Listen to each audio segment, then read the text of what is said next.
What's up guys, my name's Tom, welcome back to another video of my F1 2019 career mode. Today is episode 27 and this is the Spanish Grand Prix. If you haven't watched the previous episode, that was the Azerbaijan Grand Prix. That was a pretty interesting race between, not just between me and the AI, but between the AI itself. It was a very interesting race, so I highly recommend to go check it out. But heading to this Spanish Grand Prix, thankfully we have all the developments installed on the car. There are two minor upgrades, one from the durability and another one to the chassis. The IC durability, which we really need because the internal combustion engine is starting to feel very worn out, and we are just in race 4 or 5 of this season 2, and it's a bit worrying at this stage. But in the performance chart, we continue to be the fastest car on the field. Racing Point now made a huge leap, and they are very close to Mercedes, so that is maybe a major upgrade, or at least a major and a minor upgrade for this weekend. And McLaren overtook Ferrari in the last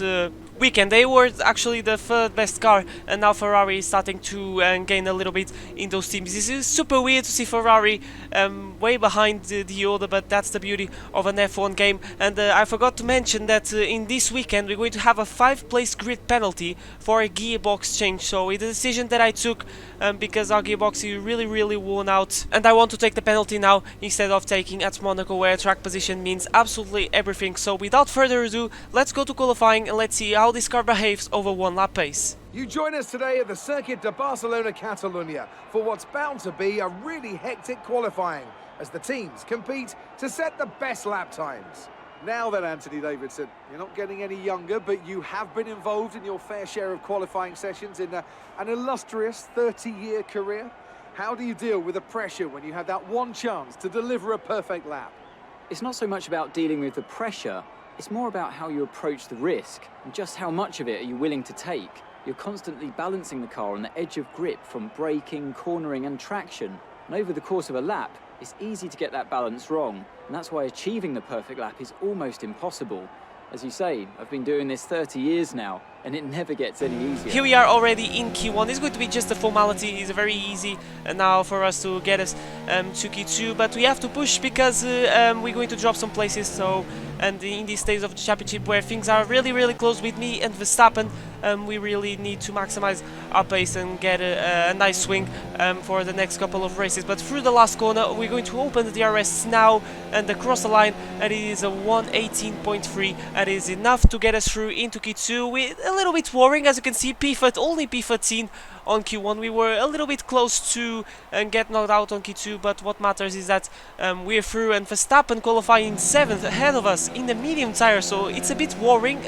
It doesn't show really the true pace of Verstappen, but that was a little bit surprising to see, to say the least. And now in Q2 I'm trying to qualify on the medium tires because tire wear is pretty high around here. The Catalonia circuit where we need to get a balanced car because it requires the engine because of the huge start finish rate, but at the same time it requires a lot of the chassis and the downforce because you have those technical sections like in the last sector. But open the DRS across the line, and I think that is a pretty decent lap for someone that is trying to qualify to Q3 on the medium tires, but unfortunately is not enough at the moment, and we are forced to fit the soft tires. And if we're through, we're going to start the race on the red stripe tire, which we're doing so over 1 second up on the time that we made on the medium tires across the line, and it is P2, and it is enough to get us to the top 10 shootout. Only P8, so once again a bit worrying, but at the moment I'm saying that I'm not pushing. I always like to push on Q3, so maybe I shouldn't be that worried. But here we are, Q3 now, in the real business start to see who's going to get pole position for Sunday race. We can get pole position, but we're not going to start in P1 because we're going to have that penalty, you know. So through the long right hand, I absolutely love to make that corner, open the DRS, and now heading to a heavy braking zone, close the DRS, and through this happened to the left. And now here comes the part where I struggle the most against the AI on the track, and in general in multiplayer.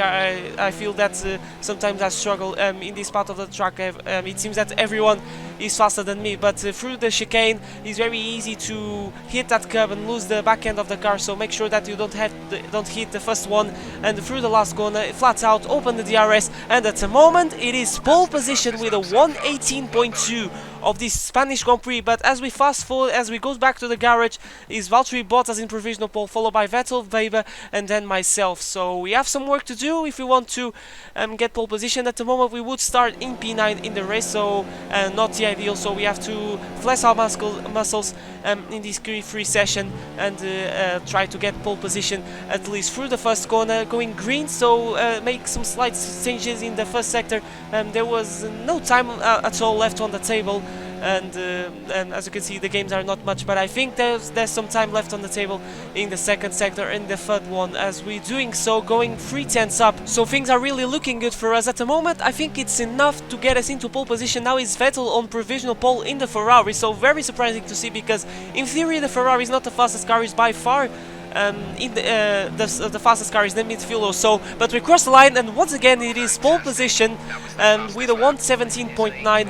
But as we are waiting for all cars to cross the line, is Lucas Weber that is going to start ahead of us in this Spanish Grand Prix. And as we skip to the end of the session, Valtteri Bottas made a better time than us, and he's definitely Lucas Weber, and that is going to start once again in pole position. The last time that happened was in the Chinese Grand Prix. Me and Bottas have the same time, but it's weird because I set the time first, so you, according to the rules of F1, I would start in front of Bottas because I set the time first despite having the same time, so that was really weird to see. But as you can see, the top four separated by less than a tenth of a second, so I hope that the race is going to be close. Verstappen down in P9, so not very good to see. Good for me because it's good for the championship, but now we have some work to do because we're going to start in P8 of this race. So without further ado, let's go to Sunday and see if we can get a good result.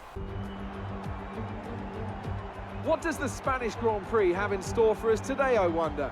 I hope we see some tight wheel-to-wheel action down the main straight, circa Mansell and Senna way back in '91, or maybe we'll have a more strategic race here on a track where overtaking can be difficult.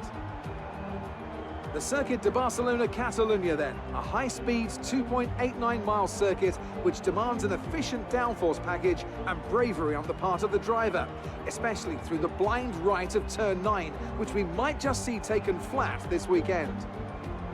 It's time to take a look at our starting grid for today's race. Lucas Weber lines up on pole position and Valtteri Bottas will line up alongside. Looking down the rest of the grid, we have Vettel, Hamilton, Devon Butler and Leclerc.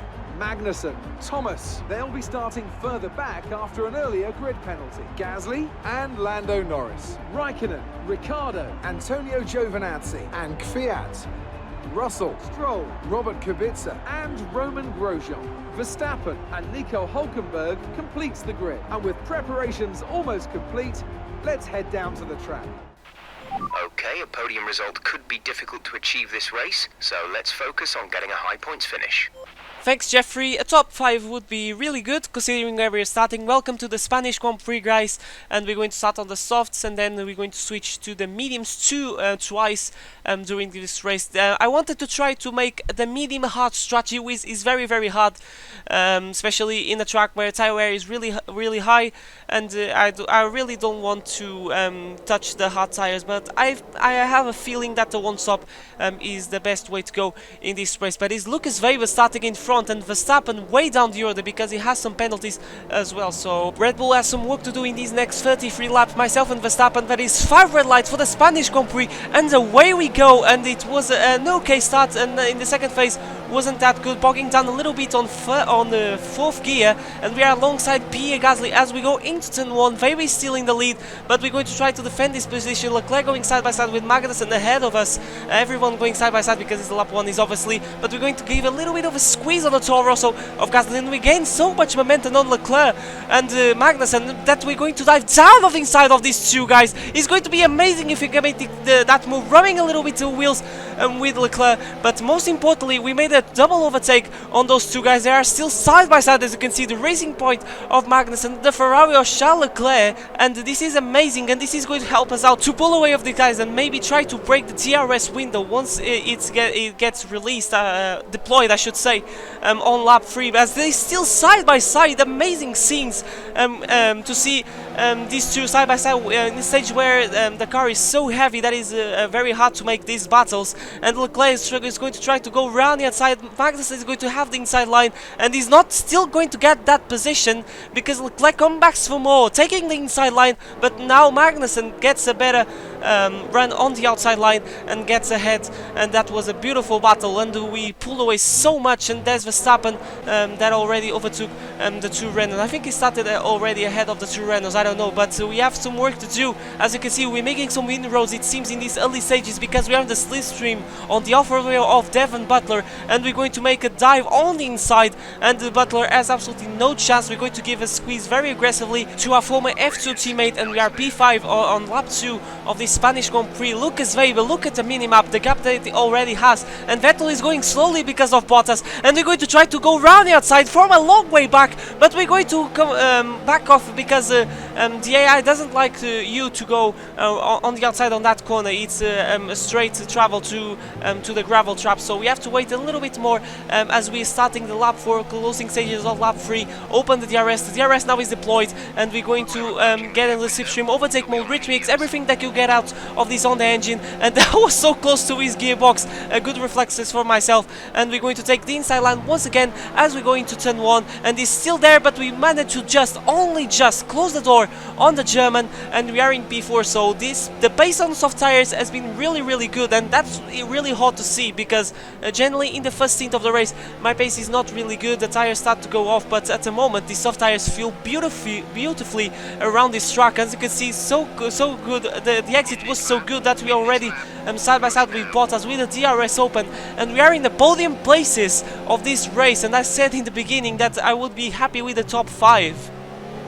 Can I get P2 of Hamilton? We'll see, but Verstappen is trying to get around the outside. One of the Haas's, I believe, is of Daniel Kvyat, and he gets the move, and Verstappen continues his campaign on this race to try to get some good points and carry the championship fight. And this is slipstream of one of McLaren's, but he can't do anything at the moment at Spain, which is a very hard track to overtake. But at the front it doesn't seem, because there goes Vettel on the inside of Devon Butler. Butler is trying to overtake the German, but this is a beautiful scrap between the Alfa Romeo and Ferrari, two Italian teams battling for a position. Vettel takes the inside line, but Butler throws a hand in frustration, so definitely it was some contact, but Butler is sticking in there. He's going to squeeze so much Vettel, but he gives enough room to Vettel come back to him. But very fine margins between these two. Beautiful scraps, considering, like I said, that Barcelona is not a circuit that offers much battling in real life, and in the game sometimes it gives some boring races, but at the moment is happening the contrary, and Vettel still gets ahead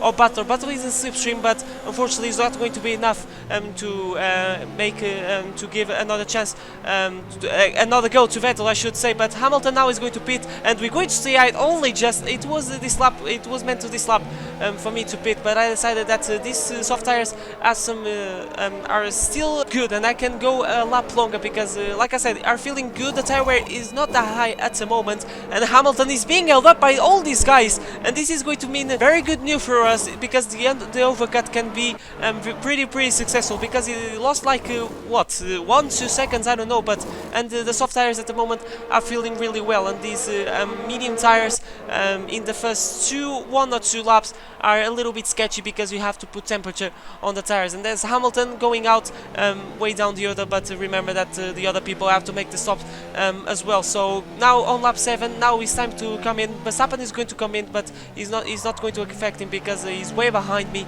and we're going to say goodbye to these soft tires that the pace was really good, which was very surprised to me, and we're going to address a brand new set of medium tires, and we come back to a few laps later to set another set of medium tires, like I said. And Bottas behind me, followed by Leclerc, I believe. And now let's see if the undercut worked. Some guys on the softs that started the race on the soft, they're going to switch to the hards probably, but we are ahead of Hamilton, and he is behind of Valtteri Bottas. So, and that's the fact that he was held up on the pit lane, and that meant huge that he wasn't just overtaken by me, but by his teammate. And now he's starting my favorite part of the race, when I'm doing a Grand Prix that is overtaking the guys that are slower than us. You absolutely feel like a superhero. Starting with Nico Hulkenberg on the end, we're going to switch on the outside, slipstream, and we're going into turn 1, and he's also close to hit the gearbox of Robert Kubica in the Williams. He's still there, actually sticks the car in it, and we are still side by side as we go through turn 3, but we have the better grip, the better car, the better traction, and we are in P10, but should be a net P2 with Lucas Weber in front. That I believe he already made the stop, and he's ahead of all these guys. Now the next victim, it is Lucas Kubica. It is Robert Kubica, and Weber set the fastest lap, so I was a little bit confused. Now the fastest lap is of Hamilton, and we're going to dive down on the side of the Williams, no chance at all, and we are in P9 of this Spanish Grand Prix, and now we have 3 hurdles, and I believe that's pretty much it, because the next hurdles are a little bit far from this guy. Starting with Lando Norris on the McLaren, they try to chase him down. He's being a little bit held up by the Haas of Kvyat. The Haas is not a very good car this year, not very far from real life, to be honest, but we're going to make a dive, a 8-minute dive on Norris, and that wasn't the most cleanest overtake, but I had to make that because I can't waste time with these guys. We are in a different race. He sticks on the outside, but now we're going to squeeze more aggressively. I should have waited, I'm going to be honest, I should have waited a little bit for this DRS zone, but I was a little bit impatient. I was a little bit nervous because I don't know how was the medium tire pace against Hamilton, and I need to pull away as fast as I can, and at the moment we're doing so, but like I said, I should have been a little bit more careful, and I should be less aggressive in some parts of my career mode. So it's a thing that I have to work, but we're going to make a dive on the outside. I was distracted on the inside, I should say, but it's a double overtake, ladies and gentlemen, into P6 on Lance Stroll and on the Roman Grosjean. No, it's Daniel Kvyat, sorry. Grosjean is the other Haas. This is Kvyat and Lance Stroll, slipstream on him. We're watching the replay, and that was really, really close. No contact at all, and I believe that Kvyat was the biggest loser. He's still side by side actually with Stroll. No, it isn't. And we get the position over these two guys, just to see how strong our pace it is. And we skip forward on lap 13. We're setting personal best because now we are in clear air. We can show our really our raw pace. And now the next item is Antonio Giovinazzi, which we are going to make dive on the inside, and we have the better traction on by taking the outside line. And we are in P5, but like I said, it's going to be P2, as you can see on lap 17, setting purple sectors. And now the fastest lap is of Lucas Weber, not of Hamilton anymore, but I believe that this is going to be a fastest lap for us in the whole set of medium tires, so the pace is good, it seems, and across the line, and it definitely is an extra point for fastest lap for us at the moment. And I was really surprised because these medium tires had some laps, had some wear, but I could extract a fastest lap, so that was really surprising to see, to say the least. And we're still on lap 19, setting personal best, so probably this is going to be the fastest lap of the race through the last corner. And we are going on the low ERS, medium ERS. I'm not pushing at the moment, and it is another fastest lap when we are just 2.7 seconds behind the Lucas Weber, but his pace is really good. So don't get wrong with the fastest lap, because his pace is not very far from my fastest lap times. But on lap 20 it's time to fit another set of medium tires, and Stroll is out of the race, and we have a virtual safety car. Oh, this is the best timing to have a virtual safety car as we go to the pits. The VSC gets deployed, and we're going to gain a heap amount of time on these guys. Thankfully, unfortunately, Weber pits as well, but if he hadn't pit, we would take the lead of this race because we would gain a heap amount of time, and we remain in P2 with a safety car, with a pit stop. And as you can see, me weaving the wheel in happiness, because now probably P2 is going to be secure. I'm going to try to get P1, but it's going to be very hard because Weber's pace has been pretty decent. But this is the reason of the virtual safety car, is because of Lance Stroll. In Season 2 it has several DNFs, so the Renault reliability is not the best in the world by far, but I gotta say that this is the best VSC timing or safety car, the best safety car timing that I ever had in my F1 career. That was absolutely amazing. Once I get in the pits, the virtual safety car gets deployed. I think the F1 gods are on my side today, and yeah, another reason that the F1 gods are on my side, because we set another fastest lap and we are 2.4 seconds behind Lucas Weber. But at this stage on lap 32 the pace was really similar. I was setting fastest lap as well, but it wasn't enough to get ahead of Lucas Weber, and I decided to back off a little bit and bring the car home. It sounds stupid, but we are in the phase of the championship where Weber is not really a threat. It is, but I think Verstappen is more the threat, and I didn't want to risk a damaged front wing with a battle with him, so I decided to leave the fight for another day, and we're going to get P2 in this Spanish Grand Prix. A very, very good race, considering that the pace on qualifying wasn't good, but the pace on the race was way better, and these tires felt really good, considering that is a track where tire wear is pretty high. So it is P2 at the end of the day, and most importantly, we stretch our lead on the championship. Top job, my friend, top job. I was a bit worried about this one at the start of the weekend, but you pulled through. Thank you. Toro Rosso will no doubt be celebrating tonight. What a great win. Anthony Davidson, how do you think they were able to set themselves apart today? Well, I know it's a bit of a boring answer, but the truth is they simply had the best speed package on the day, and a driver who knows how to take advantage of that. It doesn't matter how much time you spend poring over the stats and planning strategies if you can't keep the pace, and our winner today showed they could do both. And look at this, they're coming out now. Toro Rosso have developed something of a reputation for forging exciting talent, and we can see that here. An incredible victory.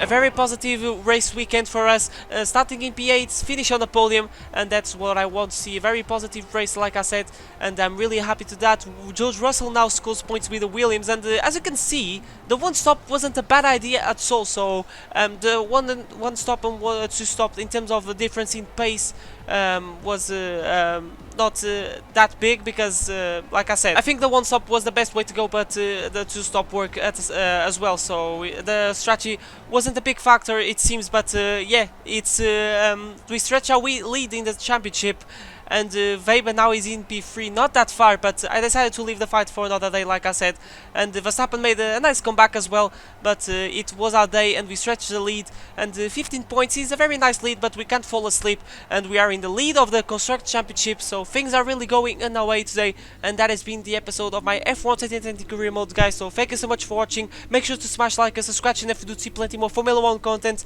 I know that I'm not being consistent in these last few days, but so many things happening, so I hope you guys I hope you guys understand, but we're going to buy a minor upgrade for the aero side of things, and it should be ready for the next episode. That is going to be the jewels of the calendar, Monaco Grand Prix, where track position is means everything. Going to change the internal combustion engine and the turbocharger to old ones, because it's not a track where it requires a lot of straight line speed, but I believe that we're going to struggle still a little bit, because those parts are really worn out, and I want to get rid of him, and the Monaco Grand Prix is going to be the last race with these two parts, because they are really worn out, and the durability is a thing that we have to focus on the car, because it's very worrying to see I see very worn in these stages of the race, but things are going in our way, and we have the best car, and that's what I want to see. So guys, thank you so much for watching once again, and I'll see you guys for a brand new video next time, the Monaco Grand Prix, but for now, it's goodbye.